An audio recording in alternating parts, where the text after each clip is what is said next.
할렐루야. 하나님의 전을 찾은 여러분들에게 하나님의 은혜와 평강이 함께 하시기를 주님의 이름으로 축복합니다. 여러분, 오늘은 그리스도가 오신 이유라고 하는 제목으로 하나님의 말씀을 전하겠습니다. 예수님은 요한복음 10장 10절에 보니까 내가 온 것은 양으로 생명을 얻게 하고 더욱 풍성히 얻게 하려 함이라고 말씀하셨습니다. 반면에 도둑 마귀는 어떻습니까? 도둑질하고 죽이고 멸망시키는 것뿐이에요. 사람들을 미혹해서 죄에 빠뜨리고 또 멸망으로 이끌게 하는 것, 그게 바로 마귀입니다. 그런데 예수님께서는 이런 마귀의 일을 멸하러 오셨어요. 그래서 요한일서 3장 8절에 하나님의 아들이 나타나신 것은 마귀의 일을 멸하려 하심이라 말씀하셨어요. 또 누가복음 19장 10절에 인자가 온 것은 잃어버린 자를 찾아 구원하려 함이니라 말씀하셨습니다. 또 마태복음 20장 28절에 보시면 인자가 온 것은 섬김을 받으려 함이 아니고 도리어 섬기려 하고 자기 목숨을 많은 사람의 대속물로 주려 함이니라고 말씀하셨습니다. 여러분, 그렇습니다. 예수님은 육신을 입고 이 땅에 오신 하나님의 살아있는 말씀임을 믿으시기를 바랍니다. 요한복음 1장 1절에도 태초에 말씀이 계시니라 이 말씀이 하나님과 함께 계셨으니 이 말씀은 곧 하나님이시니라 그랬습니다. 하나님의 말씀을 들을 때 말씀이 하나님이십니다. 아멘. 내게 오신 하나님, 내게 말씀하신 하나님, 내게 나타나시는 하나님입니다 라고 고백하는 사람들의 삶에 예수님이 찾아오시고 역사하여 주실 줄로 믿습니다. 예수님께서는 갈릴리 바닷가를 거니시다가 4명의 제자를 부르셨잖아요. 베드로와 안드레 형제, 야고보와 요한 형제를 부르셨어요. 그리고 그들을 데리고 가버나움으로 가셨는데, 가버나움은 갈릴리의 중심 도시입니다. 그러니까 지중해에서 저 다메섹으로 통하는 이 동서로 발달된 그 교통의 요지예요. 많은 사람들이 왕래하고 또 이 상업이 발달하고 또 그런 관공서나 세관 같은 것들이 자리한 아주 중요한 도시입니다. 예수님께서는 바로 그러한 곳에 가셔서 갈릴리 사역을 본격적으로 시작하신 것이죠. 갈릴리에 가셔서 예수님이 가장 먼저 하신 일은 이제 안식일에 회당에 들어가서 가르치신 일이었어요.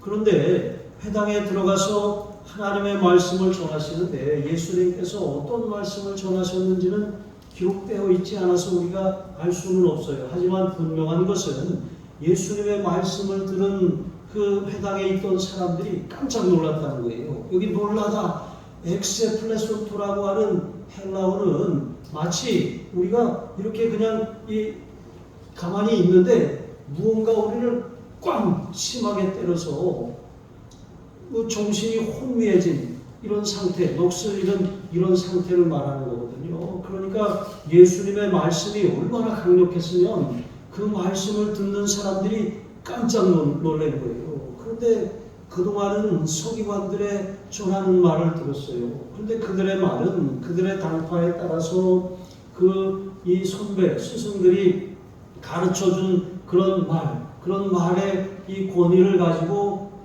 자기의 지식을 따라 고상한 말로 가르쳤거든요. 그런데 그런 말을 들으면 귀는 즐거운데 아무런 능력이 없어요. 아무 삶의 변화가 나타나지 않는 것입니다. 그저 자기의 지식을 자랑하고 내가 이렇게 대단한 사람이고 또 회당 입장에서는 이렇게 대단한 분을 우리가 모셔서 말씀을 듣는다고 그렇게 자랑으로 여겼을 것입니다. 그런데 이전까지 서기관들에게 들어왔던 말씀과는 전혀 다른 예수님의 말씀을 들을 때 정말 영혼이 울릴 정도로 깜짝 놀란 거예요. 여러분, 다윗은 시편 19편 7절로 8절에 이렇게 말씀합니다. 여호와의 율법은 완전하여 영혼을 소성시키며, 그러니까 예수님이 하신 말씀을 들을 때 영혼이 막 깨어난 거예요. 또 여호와의 증거는 확실하여 우둔한 자를 지혜롭게 하며, 지혜가 열린 것입니다. 여호와의 교훈은 정직하여 마음을 기쁘게 하고, 정말 그 마음이 그냥 입에 발린 말들을, 고상한 말들을 들었을 때는 그냥 귀는 즐겁고 그래 참 좋은 얘기야 했지만 이처럼 마음을 즐겁게 하는 정도는 없었던 것이에요. 그리고 여호와의 계명은 순결하여 눈을 밝게 하도다. 그러니까 보이지 않았던 하나님의 세계, 마치 욥이 이전까지는 귀로만 들었는데 이제는 내가 살아계신 하나님을 눈으로 봅니다. 이 고백한 것처럼 하나님의 살아계심을 말씀으로 찾아오신 예수님을 통해서 경험하게 되는 거예요. 여러분, 이와 같이 예수님은 말씀이 육신을 입고 오신 분이시기 때문에 우리가 이 예수님을 통해서 하나님의 분명한 뜻을 알 수가 있어요. 예수님을 통해서 하나님이 어떤 분이신지 알게 되는 거예요. 우리가 지식이 많다고 성경을 더 잘 배우고 잘 이해하는 것이 아닙니다. 오히려 많은 지식은 생각을 많게 하고 피곤하게 하고 교만에 빠지게 만들어요. 그래서 다른 사람들을 판단하게 되는 것이죠. 여러분, 유대인의 율법학자 중에 니고데모가 예수님을 찾아왔어요. 그래서 예수님께 하나님의 뜻을 묻는데 이 니고데모가 가진 지식은 세상의 지식을 습득하는 방식으로 얻은 지식이에요. 그러니까 하나님을 아는데 표면적으로만 아는 것이죠. 예수님이 하시는 말씀을 도무지 이해할 수가 없었던 거예요. 그러니까 예수님께서 내가 어찌 이스라엘의 선생이 되었는데 그것을 하나님의 일을 알지 못하느냐고 오히려 그를 책망하시잖아요. 그러니까 하나님이 어떤 분이시고 또 하나님의 뜻이 무엇인지 우리가 알려면 세상의 지식을 습득하는 방식이 아니라 여러분, 말씀을 만나야 돼요. 네. 말씀으로 찾아오신 주님을 만나시기를 바랍니다. 네. 인격적으로 그 말씀이 인격 대 인격으로 부딪혀 올 때 우리가 하나님을 알게 되는 거예요. 네. 하나님이 어떤 분이신지를 참으로 경험하게 되는 것입니다. 네. 그러니까 우리가 하나님의 뜻을 알고 하나님을 알려면 예수님을 알아야 돼요. 예수님을 영접해야 됩니다. 예수님을 인격적으로 만나야 돼요. 그리고 예수님을 우리가 영접하면 성령이 오십니다. 성령이 오시면 하나님의 말씀을 표면적이 아니라 그 말씀에 깊이 있는 뜻을 깨닫게 되는 거예요. 성령의 조명을 통해서 말씀을 우리가 대하는 것이죠. 뿐만 아니라 여러분, 그렇게 성령의 조명이 있으려면 우리는 말씀을 펴서 읽어야 돼요. 말씀을 들어야 합니다. 그러니까 이 삼박자가 맞아야 하는 것이죠. 예수님을 모셔야 하고 성령님이 오셔야 하고 하나님의 말씀을 우리가 펼쳐야 하나님의 뜻을 알고 하나님의 음성을 듣고 하나님을 만나게 되는 거예요. 그러니까 내 삶에 하나님의 뜻을 알려주세요. 하나님, 제가 어디로 가고 무엇을 해야 되고 어떻게 해야 될지 모르겠어요. 하나님 내게 말씀해 주세요 하는 사람마다 예수님을 영접해야 돼요. 성령님이 그 안에 오셔야 됩니다. 성령의 조명을 의지해서 하나님의 말씀을 읽어야 돼요. 그러면 그 말씀을 통해서 하나님의 뜻을 깨닫게 하시는 것입니다. 골로새서 1장에 보시면 바울이 골로새 교인들을 위해서 기도하는데 뭐라고 기도하냐면 너희의 지혜와 총명에 하나님을 아는 것으로 채워달라고 기도해요. 그러니까 우리가 우리의 지혜와 총명을 가지고 하나님을 알 수가 없어요. 그런데 하나님을 아는 것으로 지혜와 총명이 채워지면 하나님을 비로소 알게 된다는 거예요.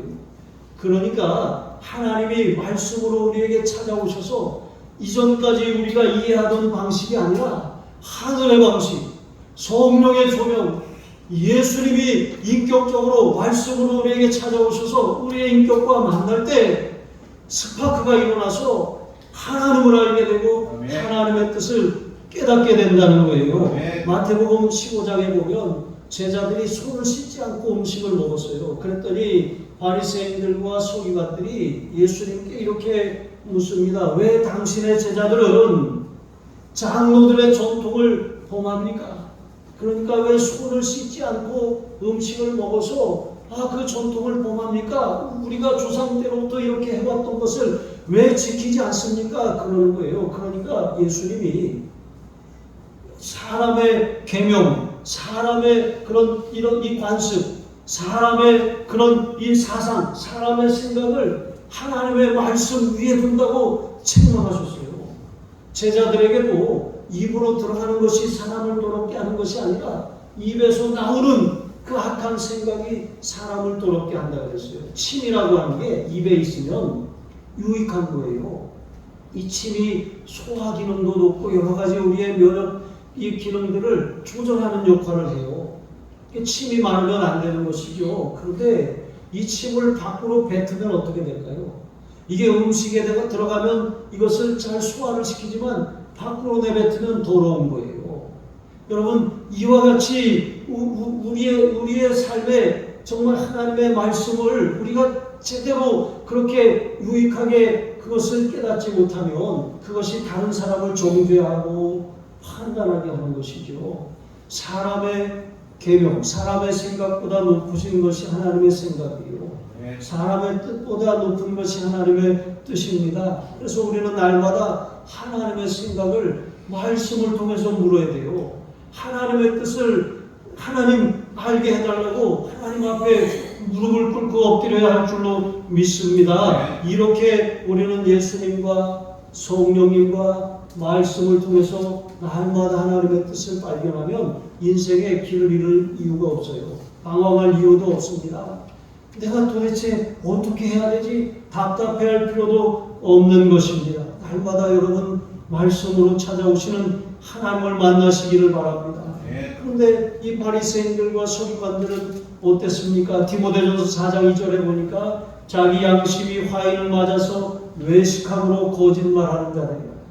그러니까 여러분 하나님의 말씀을 영으로 깨달아야 되는데 이 양심이 회복되어서 하나님의 음성을 들어야 되는데 양심이 화인을 맞으니까 이게 무뎌져 가지고 하나님의 말씀을 표면적으로만 알아요. 지식으로만 아는 것입니다. 그러니까 자기가 이해한 그런 지식, 자기의 생각과 사상을 가지고 하나님의 말씀을 막 이렇게 자기 마음대로 판단하고 그렇게 함부로 사용하는 것이죠. 그런데 이 바울은 외식함으로 거짓말을 하는 자들이라고 말했거든요. 그렇게 말씀을 만나면 사람이 겉만 변하는 척하지만 실제로 아무런 변화가 없는 것입니다. 우리가 말씀을 공부하는 건 좋아요. 그런데 하나님의 말씀은 나에게 찾아오시는 살아계신 예수님을 우리가 알지 못하고 인격적으로 만나지 못하면 그 말씀은 우리를 변화시킬 수 없어요. 날마다 주님 말씀으로 내게 찾아오시옵소서. 여러분 그렇게 말씀 앞에 앉으시기를 주님의 이름으로 축복합니다. 두 번째로 여러분 하나님의 아들 그리스도가 왜 오셨습니까? 예수님이 가진 권세를 가지고 우리를 자유케 하려고 오셨어요. 그때 여기 회당에 앉아있던 한 더러운 귀신 들린 사람이 소리를 지릅니다. 그러니까 예수님이 하나님의 말씀을 가르치시는데 귀신이 들린 사람이 소리를 지르는 거예요. 그래서 이 사람에 대해서 여기 보니까 더러운 귀신이라고 했는데 더럽다라고 하는 것은 그런 어떤 물리적으로 더럽다는 의미가 아니라 의식적으로 부정해졌다는 거예요. 귀신은 불순종의 아들들 가운데 역사하는 영이잖아요. 그러니까 하나님을 대적하고 하나님을 가까이 할 수가 없는 거예요. 그러니까 하나님을 대적하는 악한 인격의 그 조종자가 바로 귀신이거든요. 그 더러운 귀신입니다. 그 더러운 귀신에 사로잡히니까 하나님을 대적하게 되는 것이죠. 현대 정신의학이나 심리학은 귀신 들림이나 이런 이 귀신의 존재를 믿지 않아요. 이것은 어떤 인격 장애라든가 아니면 어떤 정신질환의 하나로 그렇게 간주하는 것이죠. 제가 실제로 전에 이렇게 이 정신과 진료를 이렇게 받게 하려고 성도님들을 여러 번 전에 목회지에서 그렇게 이 병원에 모시고 가고 입원도 시키고 퇴원도 시키고 이렇게 했던 적이 있었어요. 그런데 그때마다 의사 선생님들하고 이렇게 상담을 해보면 참 옳은 얘기고 맞는 얘기인데 그런데 이분들은 딱 의학적인 얘기만 해요. 그러니까 뭔가 목사가 어떤 영적인 이야기를 하려고 하면 듣지 않으려고 하는 것입니다. 그거에 관심을 두지 않는 것이죠. 그러나 성경은 귀신이나 귀신 들림 현상이 분명히 있다고 증언하고 있습니다. 이 귀신 들린 사람에게 들어간 귀신이 이 사람을 통해서 이렇게 말하는 거예요. 나사렛 예수요. 나사렛 예수. 여러분 예수님은 베들레헴에서 태어나셨고 나사렛에서 자라셨죠. 그런데 나사렛 예수라고 하는 사실은 예수님이 메시아라고 하는 그런 이 근거가 되거든요. 하지만 예수님은 메시아로 오셨지만 아직 예수님이 메시아임이 드러나면 안 돼요. 소설을 보면 소설이 이렇게 처음에 이제 어떤 이 배경으로부터 시작이 됩니다. 점점 이야기가 막 이렇게 사건이 전개되다가 막 어느 순간 막 위기가 막 고조되어 클라이막스에 이르는 것입니다. 그리고 최고 절정에 이르렀다가 결말이 이렇게 찾아오는 것이죠. 마찬가지로 예수님이 십자가를 지시기 위해 오셨는데 고난의 종으로 오셨잖아요. 그러니까 예수님이 행하시는 일들, 예수님이 하시는 말씀을 통해서 서서히 메시아임을 드러내셔야 하는데 아직은 때가 아니에요. 중간중간에 예수님께서 이 귀신을 쫓아낸 사람들이나 병을 고쳐준 사람들에게 예수님이 메시아임을 드러내지 말라고 분명하게 경고하신 일들이 있어요. 또 제자들 가운데서도 특별히 베드로와 야고보와 요한만 변화산에 데리고 올라가셨잖아요. 그러니까 그때에도 예수님이 예루살렘에 올라가셔서 십자가를 지실 날이 임박하였을 그때에 그렇게 올라가신 거거든요. 그리고 그 일 본 것을 아무에게도 알리지 말라고 하셨어요. 제자들에게만 몇 차례 말씀하셨지 메시아이심을 드러내지 않으신 거예요. 그러니까 사람들이 만약에 예수님이 메시아라고 하는 사실, 유대인들이 기다려온 그런 구원자라고 하는 사실을 알게 된다면 그들은 예수님을 정치적인 메시아로 활용하려고 했을 거예요. 정치적인 메시아는 어떤 강력한 군대의 힘을 가지고 로마의 압제로부터 해방시킬 그런 메시아를 말하는 거거든요. 그런데 예수님은 고난받는 종으로 오셨어요. 예수님은 우리의 죄를 짊어지고 죽으셔야 하기 때문에 그 사실이 드러나면 안 되는 거예요. 그래서 사단이 그것을 방해하지 못하도록 주님은 묵묵히 그 길을 걸어가신 것이죠. 자, 그런데 그런 것을 여러분 귀신 들린 자에게서 있는 귀신이 드러내는 거예요. 나사렛 예수요 이렇게 말하는 것이죠. 뿐만 아니라 여러분 나사렛이라고 하는 말은 나중에 예수님의 정체가 드러났을 때 그 지역이 유명해졌지. 나사렛은 이 갈릴리의 가버나움에서 생각하면 아주 변두리 중에 변두리예요. 저도 첫 번째 목회지는 저 치악산 자락이었거든요. 산 꼭대기 올라갔는데 그 산에 유격장이 있었어요. 근데 유격장보다 더 올라가는 곳에 교회가 있었어요. 그리고 두 번째 목회지는 완전 농촌인데 화전민들이 정착한 곳이거든요. 거기는 6.25 때도 인민군들이 들어오지 않았다 그랬더라고요. 그 정도로 꽉 막힌 동네인데 버스가 하루에 2번 이렇게 들어오는데 들어왔다가 나가는 길이 없어서 도로 다시 나가야 되는 길이고 눈이 많이 오면 이제 차가 안 들어오고 이런 동네였거든요. 이렇게 이런 지역에서 제가 이렇게 이 목회하면서 그렇게 살았었어요. 근데 그런 동네가 나사렛 바로 그런 동네였다는 거예요. 그런데 나사렛 예수여 하는 것은 예수님을 그렇게 무시하는 말이에요.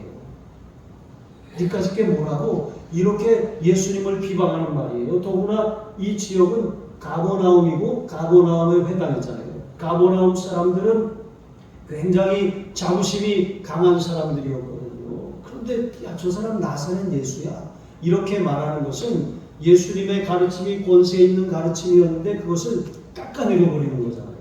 이게 마귀가 하는 일입니다.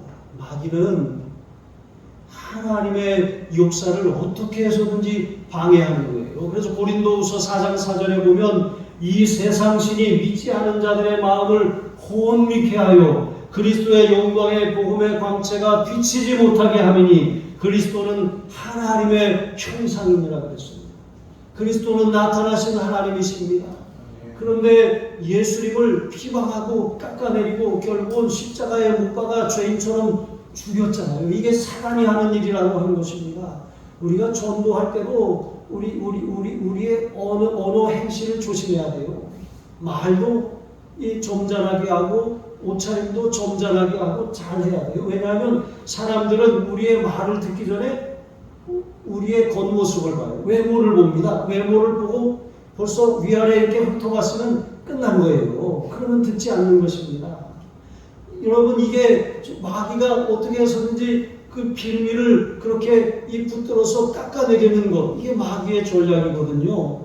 이렇게 귀신이 예수님조차도 깎아내리려고 한 것이죠. 귀신이 우리가 당신과 무슨 상관이 있나이까 하면서 우리를 내버려 두려고 하는 것입니다. 그러나 예수님이 귀신들과 상관이 없습니까? 아니에요. 아까 말씀을 드렸던 것처럼 예수님이 오신 것은 마귀의 일을 멸하러 오신 거예요. 마귀에게 사로잡혀서 고통당하는 사람들을 자유하게 하러 오신 것이죠. 그래서 요한일서 3장 8절에 보면 하나님의 아들이 나타나신 것은 마귀의 일을 멸하려 하심이라 이렇게 말씀하고 있는 것입니다. 계속해서 귀신은 우리를 멸하러 왔나이까 나는 당신이 누구인 줄 아느니 하나님의 거룩한 자입니다. 그러니까 계속해서 쉽게 말하면 나불거리는 거예요. 예수님이 메시아라고 하는 사실을 막 떠들어가지고 예수님이 오신 뜻을 이루지 못하게 처음부터 이렇게 방해하는 것이죠. 그러니까 예수님이 잠잠하라, 잠잠하라 그렇게 명령한 것입니다.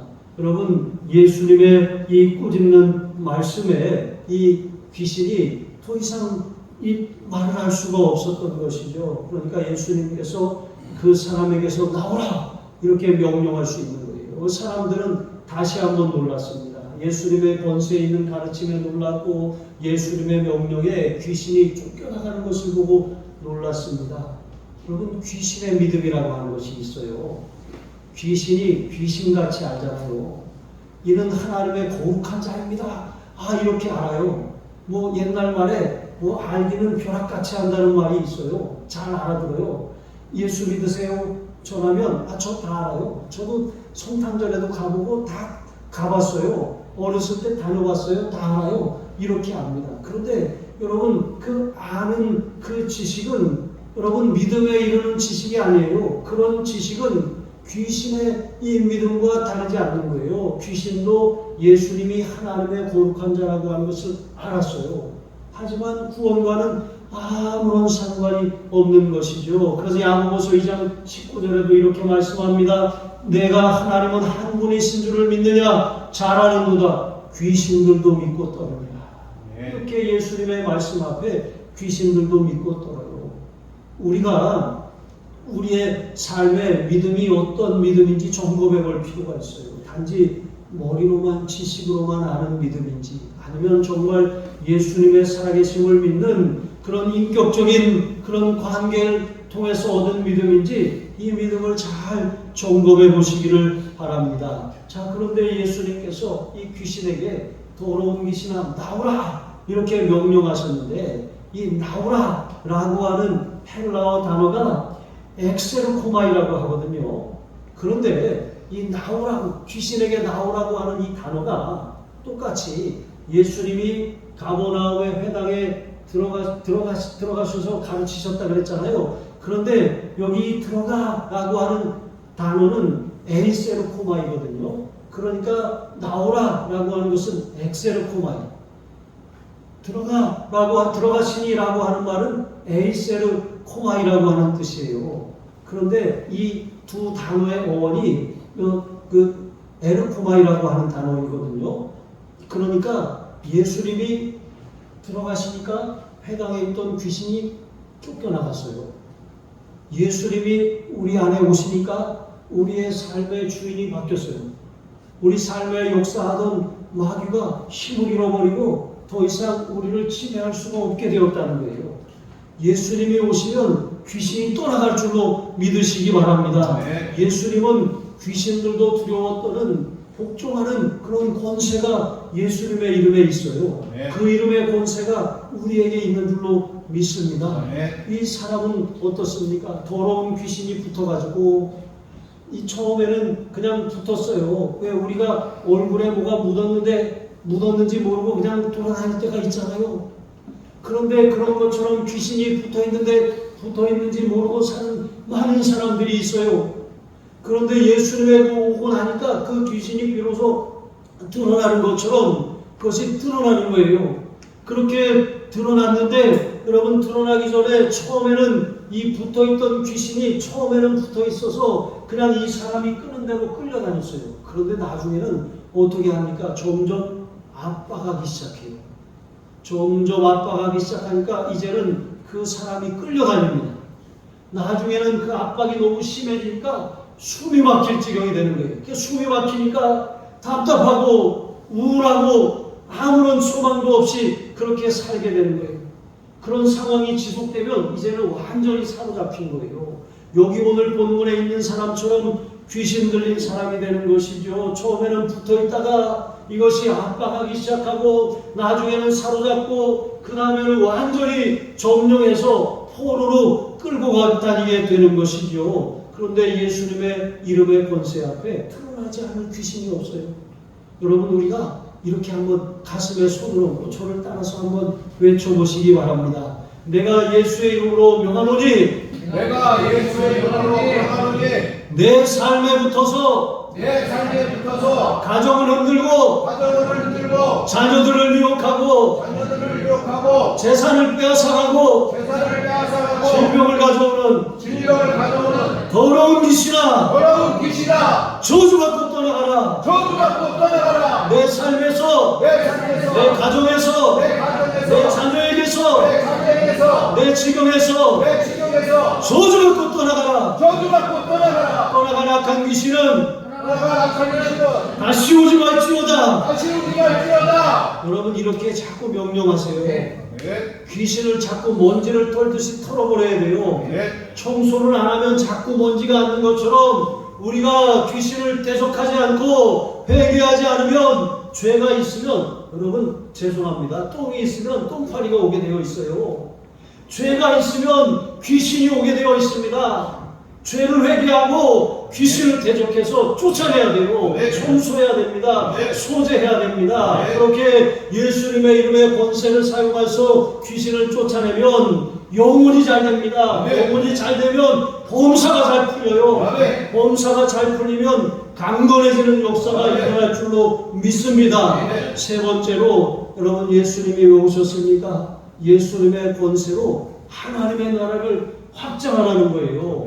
예수님의 권세는, 마귀 권세를 쫓아내고 하나님의 나라를 확장하는 하나님의 능력입니다. 예수님이 가르치시는 중에 이 더러운 귀신이 정체를 드러냈잖아요. 예수님의 가르치심을 이 귀신이 방해하는 것이잖아요. 마찬가지로 복음을 전하는 현장에는 반드시 사단의 역사가 있어요.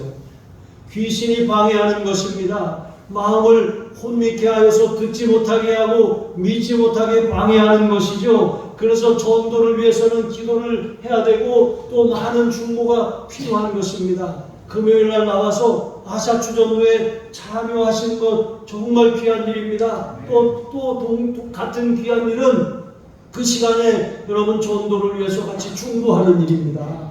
기도하세요. 기도가 사단의 권세를 끊어내고 귀신이 떠나가게 하고 그 영혼을 주님께로 인도해낼 줄로 믿으시기 바랍니다. 자, 그런데 이 더러운 귀신을 사로잡은 그것은 여러분, 그 사람이 귀신에 사로잡혔잖아요. 그런데 예수님께서는 그 사람을 명해서 나가라 한 것이 아니에요. 그 귀신, 그 사람에게 들린 귀신을 향하여서 나가라고 꾸짖으며 명령하신 것이죠. 더러운 귀신은 이 더러운 귀신이에요. 한마디로 사람의 인격을 더럽게 만들어요. 관계를 파괴합니다. 기분 나쁘게 만들어요. 마음이 상하게 만드는 것입니다. 서로 안목에 원수지게 만드는 거예요. 이게 더러운 귀신인 것입니다. 관계를 파괴하고 인격을 더럽히고 삶을 파괴하기 때문에 그게 더러운 귀신이에요. 오늘날도 여러분 그렇게 계속해서 예수님을 방해했던 것처럼 예수님을 믿는 우리의 삶과 우리의 사역과 교회의 사역을 계속해서 방해하는 것이 귀신의 역사입니다. 여러분, 옛날 어른들 제사라고 하는 것이 그래요. 조상 귀신을 달래는 거예요. 그런데 귀신이라고 하는 것이요, 달랜다고 쫓겨가는 게 아니에요. 그냥 배부르게 먹으면 잘 복을 빌어주는 게 아니에요. 귀신은 쫓아내야 되는 것입니다. 꾸짖고 명령해서 쫓아내야 될 대상이지, 섬기고 두려워하고 또 잘 그렇게 달래야 될 대상이 아닌 것을 기억하시기 바랍니다. 아담의 범죄로 말미암아 온 인류에게 마귀가 왕노릇합니다. 그러나 예수님이 오심으로 말미암아 예수 믿는 사람들에게는 그 마귀의 권세가 더 이상 작동하지 않는 거예요. 끊어진 것입니다. 그 죄의 세력이 끊어져서 하나님의 아들의 나라로, 사랑의 아들의 나라로 우리가 옮겨진 줄로 믿습니다. 이미 예수님이 오심으로 마귀 권세는 힘을 잃어버렸고 또 십자가의 승리하심으로 패배한 권세예요. 이미 능력을 잃어버렸습니다. 우리가 그리스도 안에 있고 하나님을 복종하는 한 마귀를 대적하면 반드시 떠나갑니다. 그런데 그리스도 밖에서 살고 하나님의 뜻대로 살지 않으면 귀신이 우리를 함부로 대하는 거예요. 그래서 이 사람처럼 붙어 다니기도 하고 또 압박하기도 하고 점령하기도 하고 포로로 사로잡아서 끌고 다닐 수도 있는 것입니다. 그래서 그리스도 안으로 들어와야 되는 것이고 우리가 하나님의 뜻대로 살아야 되는 것입니다. 하나님의 권세, 예수님의 권세를 이용해서 그것을 통해서 사단의 권세를 향하여 꾸짖고 명령할 수가 있는 것입니다. 그렇게 여러분 그 귀신이 떠나가고 나니까 어떤 일이 벌어졌습니까? 사람들이 그 회당에 있던 사람들이 이런 권세 있는 새 교훈이로다 귀신을 명한즉 떠나간다 이렇게 하면서 나가가지고 그 갈릴리 온 지역에 삽시간에 예수님에 대한 소문을 퍼뜨렸어요.